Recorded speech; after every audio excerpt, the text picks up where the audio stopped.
It was a cold desert night, the kind that silences even the wind. The fire before me cracked softly, its golden embers breathing against the dark horizon. Beyond the ring of light, the dunes stretched endlessly, rippling under the pale shimmer of the moon.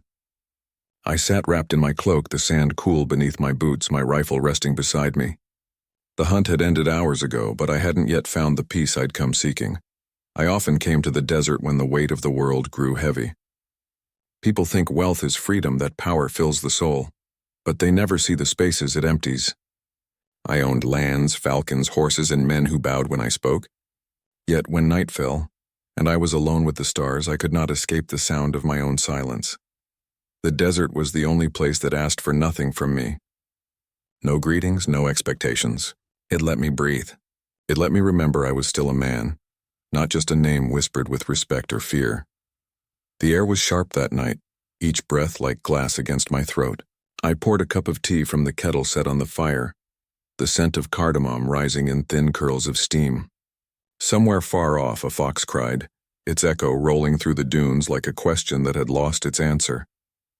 I looked up at the stars, thousands of them, glittering like scattered jewels. Out here, the sky felt close enough to touch, yet just far enough to keep you humble.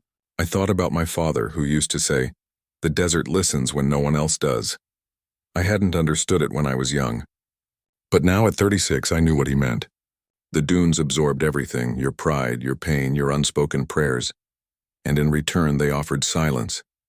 It was a strange kind of comfort, that silence. The kind that both heals and haunts. My horses were tied near the tent, their breath visible in the cold air. A few hunting dogs lay curled by the fire, their bodies rising and falling in steady rhythm. The night was peaceful, too peaceful perhaps.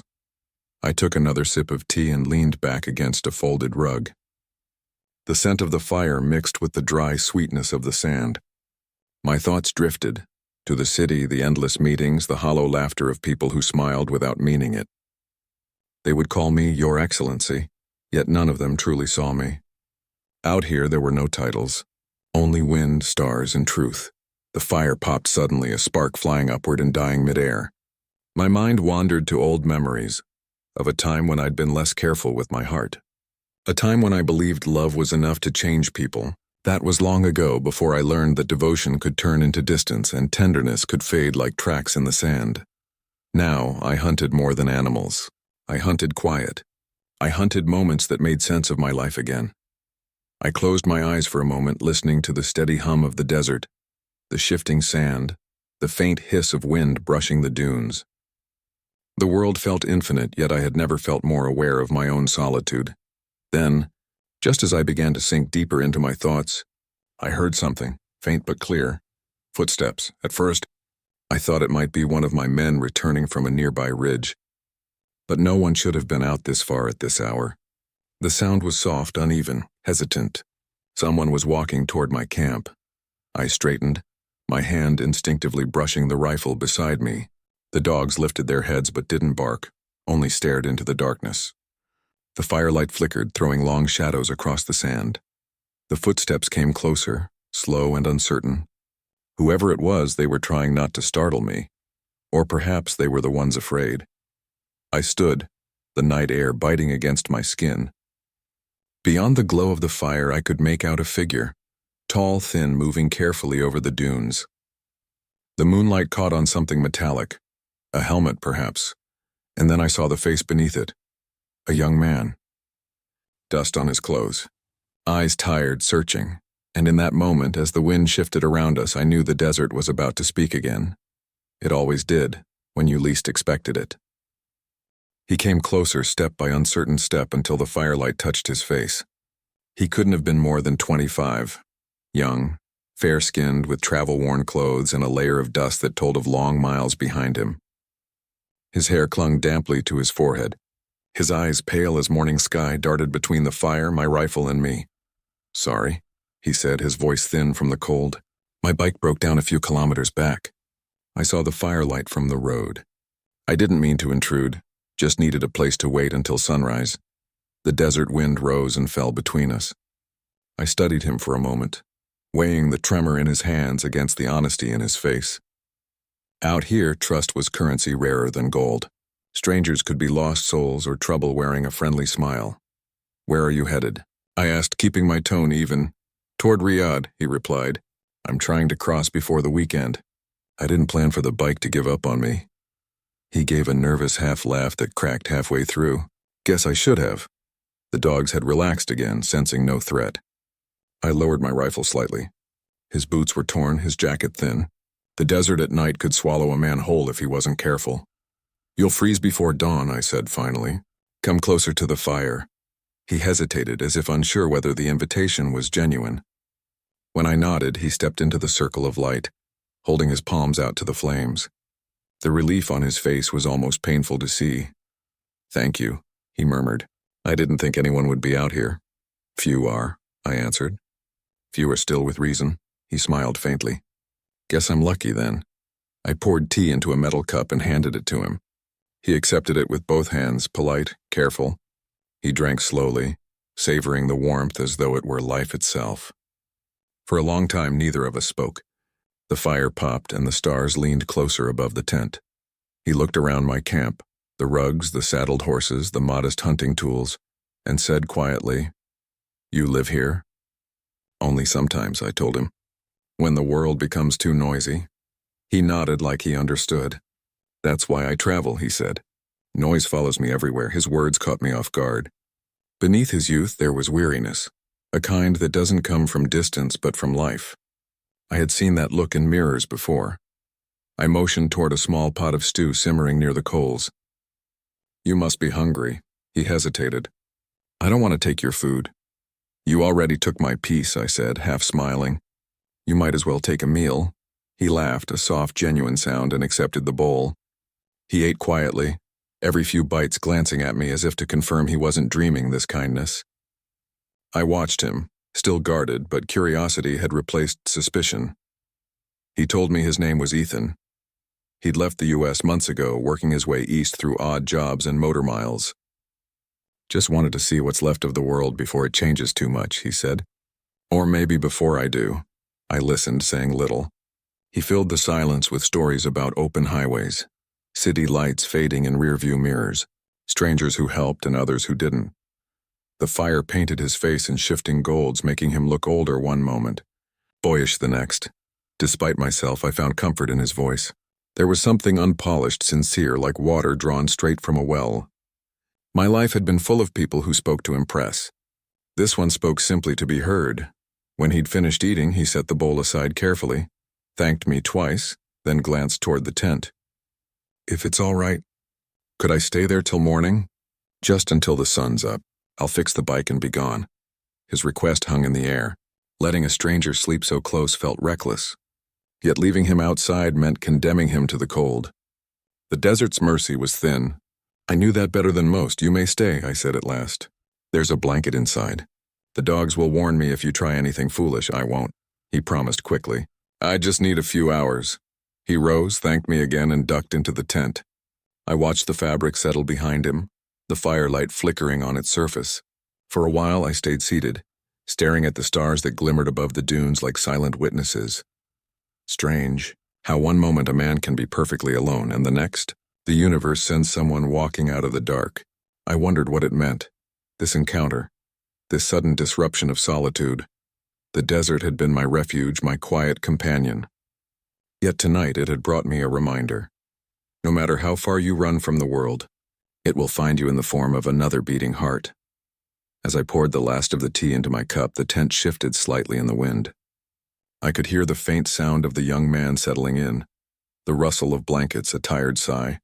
Something about his eyes when he'd looked at me through the firelight lingered in my mind. Blue, but not cold. Honest, but carrying something unspoken. Something about those eyes reminded me of a promise I'd once forgotten. The night deepened and the fire began to shrink into a cradle of red coals. The desert grew quieter with each passing hour, the kind of silence that hums softly in your bones. I sat cross-legged near the embers, half awake, tracing the edge of a thought I couldn't quite hold. The dogs had curled into small breathing knots. The air had cooled until even the stars seemed to shiver. From inside the tent came a faint sound, a low murmur like someone talking through a dream. At first I ignored it, thinking the wind had brushed the canvas, but it came again. A few words, blurred and soft. I turned my head, listening. Please. Wait. The voice was fragile, uncertain. It was the boy, Ethan. I hesitated, my instinct torn between curiosity and courtesy. Yet the tone in his voice carried something I recognized too well. Loneliness breaking through sleep. I rose quietly and approached the tent. The flap moved with the wind, glowing faintly from the firelight outside. Inside, his shadow shifted restlessly against the fabric. I crouched at the entrance, letting my eyes adjust. He lay half-turned on the blanket, face caught in an uneasy expression, whispering something I couldn't make out. Sweat glimmered along his temple despite the cold. It wasn't fear on his face, it was something heavier, as though his dreams had returned him to a place he didn't want to remember. For a moment, I simply watched. There was something disarming about him in that state. Unguarded, vulnerable, so human it hurt. I stepped inside, careful not to startle him. "Ethan," I said softly. No answer. "Ethan, wake up." He stirred, breath catching, eyes blinking open with a start. Confusion clouded his gaze before recognition settled in. "Oh, sorry," he mumbled, sitting halfway up. "Did I wake you?" "No," I said. "You were talking in your sleep." He rubbed the back of his neck, embarrassed. I must have been dreaming. I didn't mean to." The lamplight caught the fatigue on his face. His hands trembled slightly as he adjusted the blanket. "It's been a long few days," he admitted. "My legs are killing me from the ride." I nodded toward a small water flask by the rug. "Drink," I told him. He obeyed, taking a few slow sips, his breathing easing with each one. "Thank you," he said quietly. "I don't know why you're being this kind." "Because you needed it," I replied simply. "And the desert is no place to deny kindness." He gave a small, grateful smile, the kind that didn't reach the eyes but still meant something. He shifted his legs with a wince, massaging his knee. I noticed the faint bruise there, the rough skin from long travel. Without thinking, I reached for the small jar of balm I kept near my pack. "Here," I said. "For the soreness." He blinked, surprised, as I handed it to him. "You don't have to take it," I insisted. "It will help you rest." He nodded, murmuring another thank you, and began rubbing the balm onto his legs. The scent of herbs filled the air, cool and sharp like mint crushed between fingers. I sat near the tent's opening, watching the shadows dance along the fabric. Outside, the wind whispered through the dunes, carrying the faint hiss of moving sand. Inside, the air felt still, heavy with quiet understanding. He finished, capped the jar, and looked toward me. "You really live out here alone?" "Most of the time," I said. "The desert doesn't ask questions." He smiled faintly. "Maybe that's why you can listen so well." There was a pause, comfortable, gentle. His eyes drifted toward the fading firelight outside, lids growing heavy again. "You saved me from the cold tonight," he murmured, voice low. "That means more than you know." "Rest," I told him. "Morning will come soon." He nodded and lay back down, his breathing evening out within moments. I stayed a while longer, listening to the rise and fall of his chest, the slow rhythm that replaced the earlier unrest. The fire outside sighed its last, casting the tent in a dim orange glow. Somewhere in the stillness, I felt a quiet shift within me, a stirring of something both ancient and unfamiliar. I told myself it was concern, simple hospitality, yet the truth pressed softer and deeper, like the warmth of the embers on my skin. I sat there until the first faint breeze touched the edge of dawn, watching the shadows fade. I didn't know if I was protecting him or myself from something I couldn't name.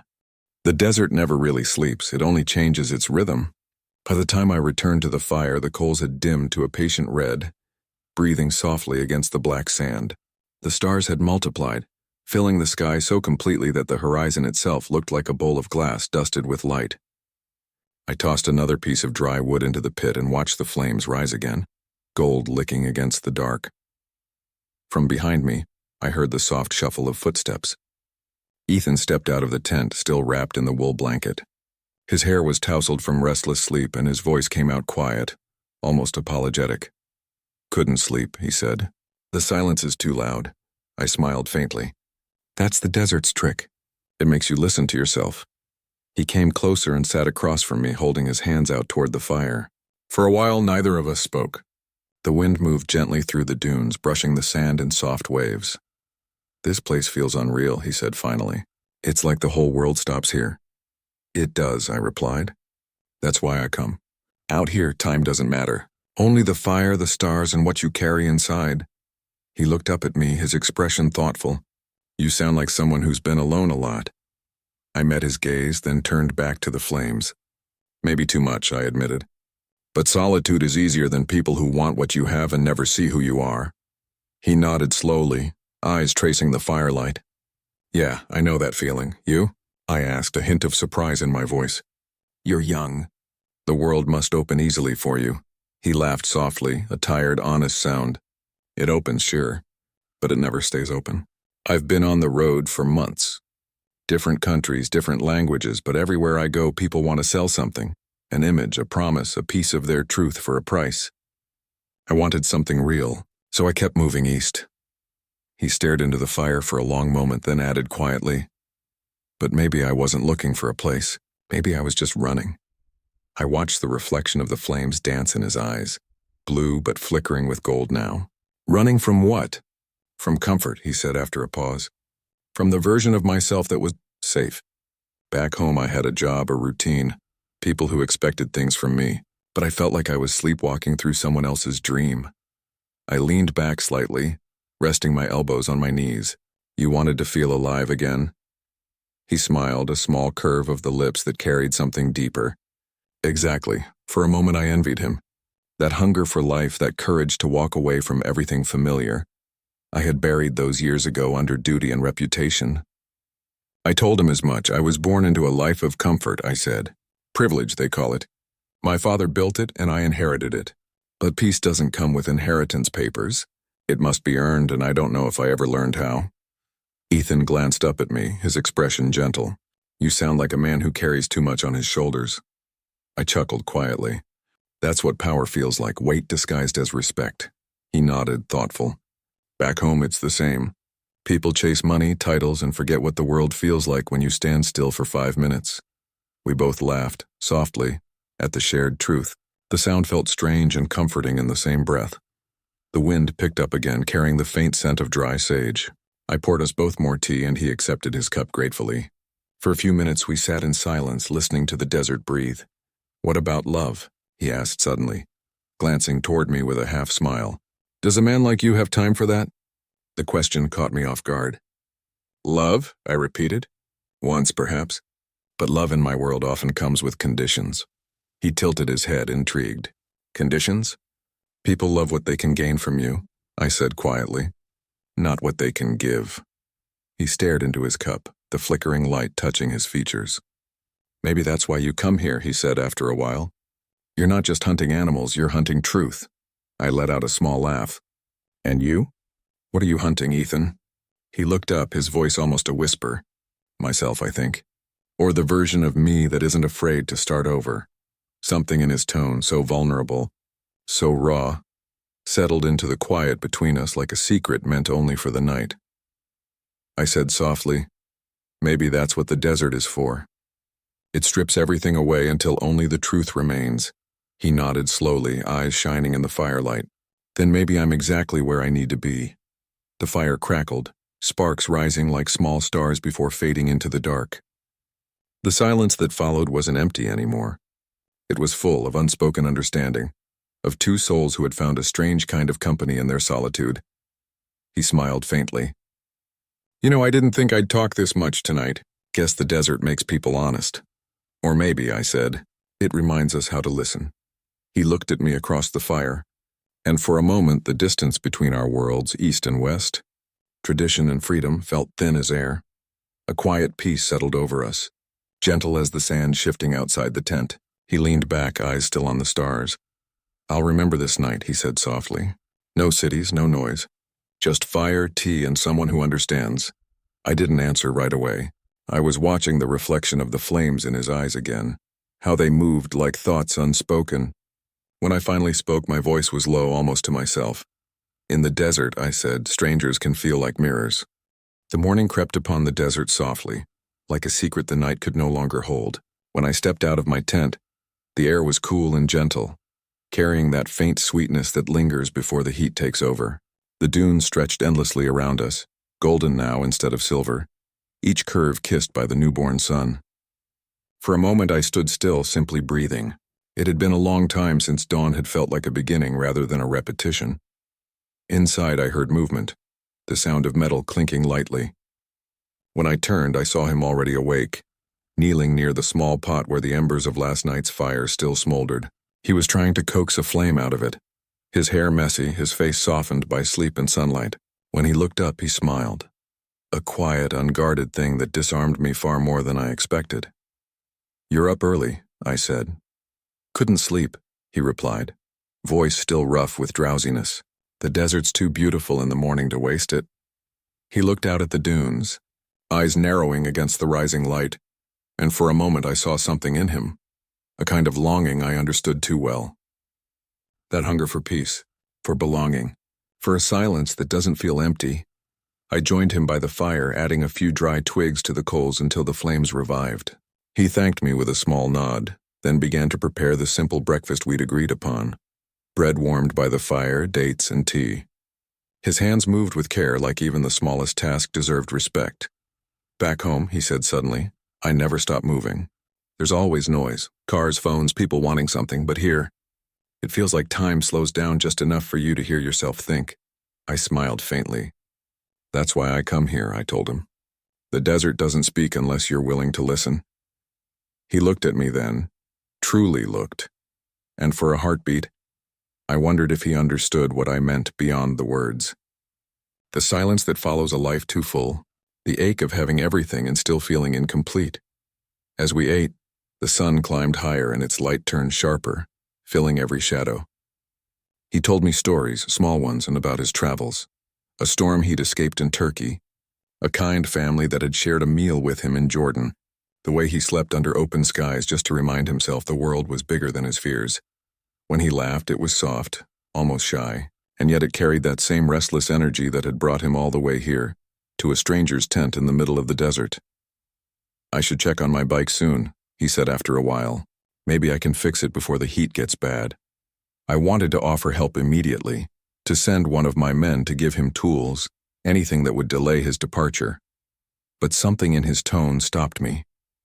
He wasn't asking for rescue. He was asking to finish his journey on his own terms. Still, I said, "If you need parts or a ride back to the nearest village." He smiled and shook his head. "Thank you, but I need to try myself first. I've made it this far that way." There was pride in his voice, but not arrogance, just a quiet strength. We packed the few things we'd used, folding the blanket, cleaning the dishes, both of us moving slowly, as if we wanted to stretch time a little longer. The sun was high now, turning the sand white with brilliance. He walked to the edge of the dunes where his bike stood, a dark speck against the gold. I followed, keeping a few steps behind. He turned once, offering a small smile. "Thank you, Sheikh, for everything. For the roof, for the fire, and for listening." I nodded, my throat too tight to trust words. "Safe travels," I managed. He started his bike. It sputtered, then caught with a soft roar. He looked back once more, lifting a hand in farewell before riding off into the horizon, toward that endless road that seemed to swallow both light and shadow alike. I stood there long after he disappeared. The wind began to pick up, shifting the sand at my feet, erasing the faint marks his boots had left behind. I thought of how easily the desert forgets, how even the deepest footprints fade with time. And yet, somehow I knew I wouldn't forget him. The dunes around me were silent again, but the silence felt different now, alive, almost gentle. I turned toward my tent, the same place that had felt so empty the night before, and smiled faintly. Some people come into your life not to stay, but to remind you how to feel. I watched until his figure became nothing but a shimmer against the horizon, swallowed by the heat waves and the rolling dunes. The hum of his motorbike faded into silence, leaving only the sigh of the wind and the faint crackle of the fire behind me. For a long while I stood there, unmoving. The desert stretched endless and vast, the same as it had always been. Yet I felt something within me had shifted, like one of those dunes that quietly changes shape overnight, sculpted by unseen winds. The fire had burned low again, its glow now soft and sleepy. I sat beside it, feeling the warmth fade from my palms as the morning light grew stronger. The emptiness of the desert had always been my companion, comforting, predictable, But that morning it didn't feel quite so welcoming. It felt honest, as if it were asking me to see myself without all the noise of my title, my wealth, or my solitude. I thought of him, the way he had looked at the sunrise as though it was speaking directly to him, the calm in his voice when he said he wanted to fix his own path. He was young, uncertain, full of questions, and yet somehow he had reminded me of something I'd forgotten, that to live fully is to risk being touched by others. Inside the tent, everything was as we'd left it. Neat, quiet, but faintly carrying his presence. His sleeping mat still creased, the cup he used resting near the kettle, a small trace of dust on the edge of my rug where his boots had been. I moved to tidy things out of habit, and that's when I saw it. A folded piece of paper resting near the corner of the mat. My name wasn't written on it, but I knew it was meant for me. I unfolded it carefully.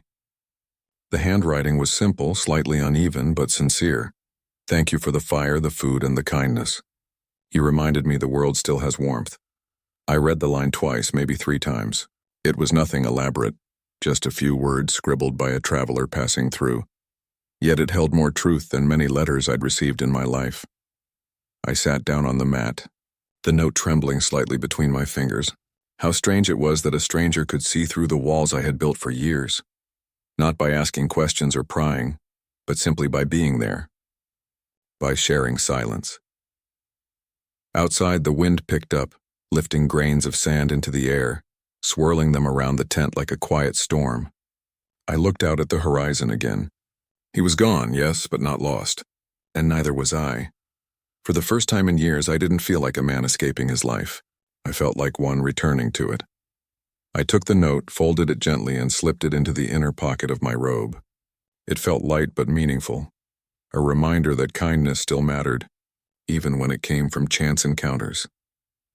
When I finally mounted my horse to head back toward camp, the sun was already high, blazing across the sand. The world shimmered in gold, endless and alive. I took one last glance behind me, at the faint trail of footprints already fading in the wind, and smiled. The desert has always taken what passes through it, burying it in silence. But that morning it gave something back, not a man, not a story, but a feeling, soft, enduring, and true. And as I rode on, the words lingered in my mind, echoing softly with every gust of wind. You reminded me the world still has warmth. Weeks passed before I returned to the city, yet something in me no longer fit within its walls. The marble floors, the echo of distant footsteps in my hallways, the polite greetings, they all felt heavier than before. I'd lived for years surrounded by noise and names, men who spoke of deals and power, of what could be gained and what should be owned. But now their words drifted past me like sand through fingers. The desert had changed me, not through revelation, but through stillness. That one night had been quiet, unremarkable to anyone else perhaps, yet it had carved something permanent within me. The sound of wind, the flicker of the fire, his tired smile, all of it lingered. I began visiting the dunes more often. At first just to sit by the same fire pit where we'd shared tea, to listen to the world breathe again. Then one afternoon as the sun set over the horizon, the idea came to me. Small, simple, and pure. Why not open this place to others? Not as a resort, not as a business, but as a haven, a place where travelers could rest, eat, and watch the stars without needing to explain who they were or where they were going. A place for silence and stories alike. And so I did. We built a modest camp, a few canvas tents, a communal fire, and a small well dug deep enough to draw the coldest water. Some nights I hosted families crossing the desert, other times wandering souls, poets, seekers, people with dusty boots and quiet eyes. Each left behind something intangible. Laughter that clung to the night air, the warmth of shared meals, the unspoken bond of strangers finding peace in the same horizon. It was during one such evening, weeks after the camp had begun to breathe on its own, that I saw the cloud of dust rising in the distance. The sun was low, a golden disk melting into the dunes, and the wind carried a faint hum. At first I thought it was just another traveler passing through, but then I heard it, the familiar rhythm of an engine sputtering, steadying, then roaring to life again. A bike. Something inside me stilled. The sound grew clearer until I could see him. Goggles lifted, scarf pulled down, a smile breaking across his face before the bike had even stopped. He dismounted with the same ease I remembered, that mix of exhaustion and quiet confidence. And for a moment we simply stared at each other. The wind tugged at his jacket and he laughed, that same warm, open laugh that had once filled my tent. "I told you I'd make it back," he said, breathless. I couldn't help but smile. "I wasn't sure you would," I admitted. "The desert doesn't return what it takes easily." He shrugged lightly. Maybe it thought I still owed it a story. He was the same, and yet not. His skin a little darker from the road, his eyes carrying something calmer now. We stood there for a moment, saying nothing, letting the desert do the talking. Finally, I gestured toward the fire where the other travelers had gathered. "Come, there's tea, and you still owe me a proper story about that broken bike." He grinned and followed. That evening, under the same wide sky, we sat side by side again, two figures by the fire, the orange glow painting our faces gold. Around us the camp murmured with life's soft laughter, the hiss of boiling water, the steady hum of the wind through the dunes. We talked, not as strangers this time, but as people who shared a quiet understanding. He told me about his journey since that night, how he had crossed into Oman, then up through the mountains, working odd jobs, chasing sunsets. I told him about the camp, how it had grown from an idea into a place where wanderers left lighter than they came. At some point, he looked up at the stars, the same ones we had watched that night, and said softly, "I missed this sky." I glanced at him. "It missed you too." We fell into an easy silence after that, the kind that doesn't demand to be filled, only shared. Later, as the fire burned low and the others drifted to their tents, he turned to me and smiled, not wide or eager, just a small, genuine curve of the lips. "I kept your kindness with me," he said quietly, "every time I thought the world was too cold." His words hit something deep, and I felt that same warmth rise in my chest, that same inexplicable peace the desert had given me once before. I poured us both another cup of tea, the steam curling between us like soft thread, binding the past and present together. "Then it was worth it," I said. He nodded, eyes glinting in the firelight. It was. The night deepened and the stars burned brighter. We spoke of nothing and everything, of cities and storms, of home and silence, of what it meant to belong. And as the wind brushed past, carrying our laughter into the dunes, I realized something quietly profound. The desert hadn't just given me peace. It had given me a story, one that didn't end with parting but with return. A reminder that even strangers, meeting by chance under a cold night sky, can heal what time forgets. Long after the fire died down and the world drifted into sleep, I sat awake, watching the faint outline of his tent in the moonlight. There was no loneliness in me anymore, only gratitude. I looked up at the stars one last time, and the memory of that first night came back. The fire, the silence, the sound of footsteps breaking the calm. It was a cold desert night when he entered my tent, but it's his warmth I remember still.